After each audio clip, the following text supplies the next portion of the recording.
nisa'an nabi lastunna ka ahadin minan nisa'i in ittaqaitunna. Sampai sini dulu, kotaki.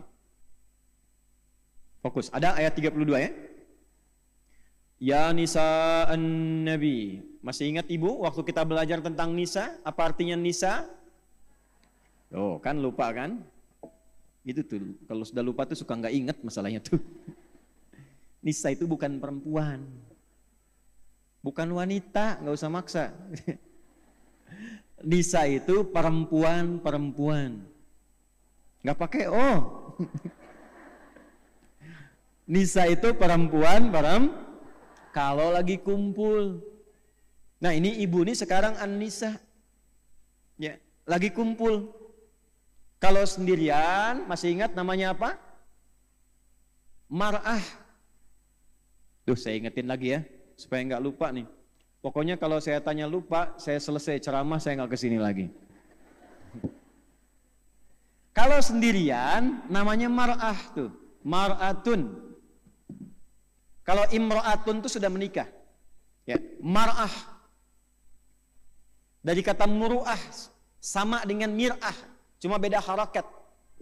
Kalau mir'ah itu cermin, kalau mar'ah perempuan. Kenapa mar'ah dan mir'ah hurufnya sama, harakatnya beda? Untuk menunjukkan kedekatan perempuan dengan cermin. Menunjukkan perempuan senang ngaca. Dan itu biasa karakter bu. Di rumah mau kesini bercermin kan? Cermin. Turun dari mobil, dari angkot, dari bis, perbaiki cermin lagi. Masuk lihat kaca di sini, perbaiki lagi. Sudah duduk masih buka handphone buat bercermin. Udah pas belum? Ceklik pasang status, sudah siap belajar. Oh, mana tuh?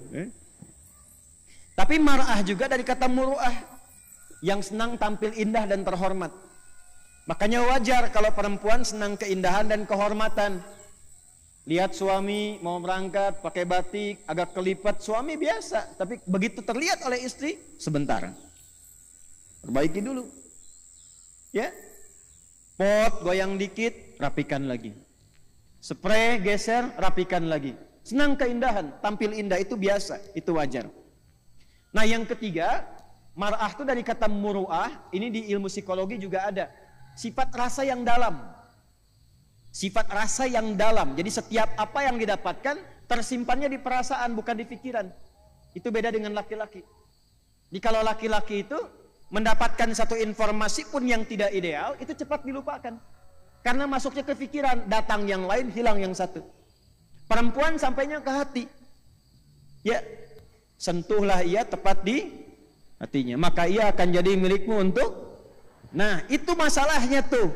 Masalah sampainya ke perasaan, jadi dimiliki selama hidupnya. Makanya kembali ke cermin tadi. Kalau cermin itu dilempar sampai pecah, bisa nggak disatukan lagi? Bisa. Cuma tidak memantulkan bayangan yang sempurna. Nah perempuan juga begitu, kalau dia terlukai cepat memaafkan tapi sulit melupakan apa yang dialami. Wih betul loh.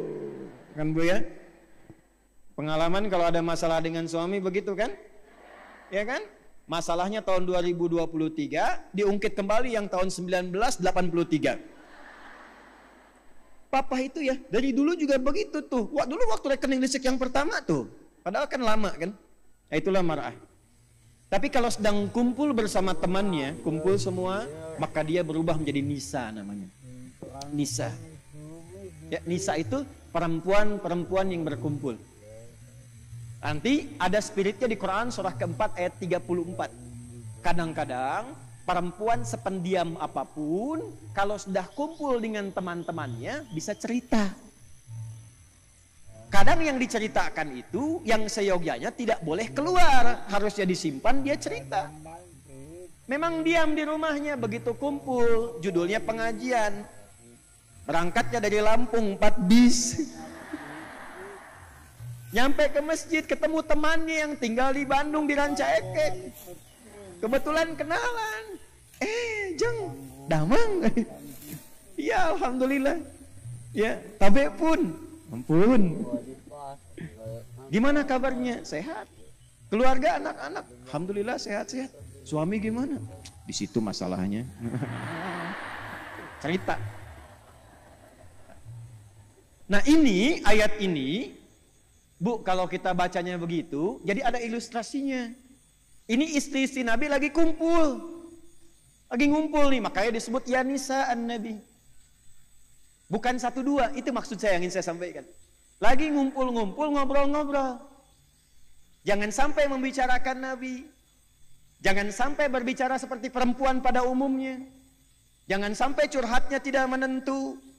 Maka langsung turun ayat mengatakan ya nisa an-nabi. Hei istri Nabi yang sedang kumpul-kumpul. Lastunna ka ahadim minan nisa. Kalian itu tidak sama dengan perempuan pada umumnya. Beda. Kalian istimewa. Karena melekat dengan Nabi akan mewarisi percikan-percikan kemuliaan dari Nabi. Dan menariknya, inilah nanti yang akan jadi contoh teladan untuk semua perempuan yang hidup di bumi. Makanya istri Nabi ini sejak menikah dengan Nabi itu dipersiapkan oleh Allah untuk menjadi teladan bagi semua perempuan di muka bumi. Inilah dalil yang menunjukkan apa yang pernah saya sampaikan. Kenapa Nabi diizinkan menikah lebih daripada 4 istri? Karena seluruh istri Nabi mewakili semua karakter perempuan di bumi. Nanti setelah kita bahas, ibu akan temukan ada yang mirip Sayyidah Khadijah, tapi agak nyaris gak ketemu. Susah. Dapat salam dari Allah, dari malaikat, dipuji oleh Nabi, diingat-ingat sampai dalam tidurnya, dipuji di hadapan semua istrinya, diabadikan kisahnya sampai dengan sekarang. Ada yang gesit, senang taklim seperti Sayyidah Aisyah, senang taklim.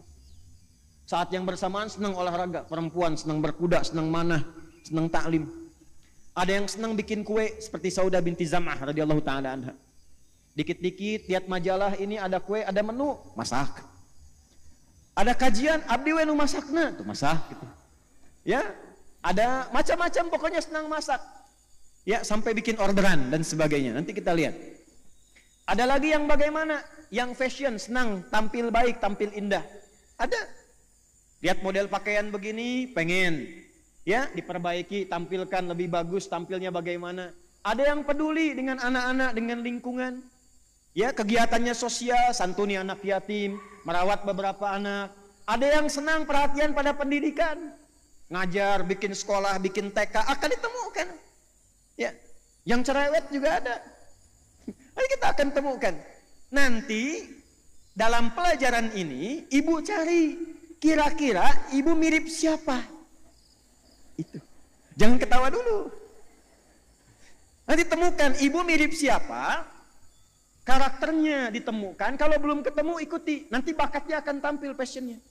Keluarkan itu satu aja, ikuti selama hidup. Itu aja satu.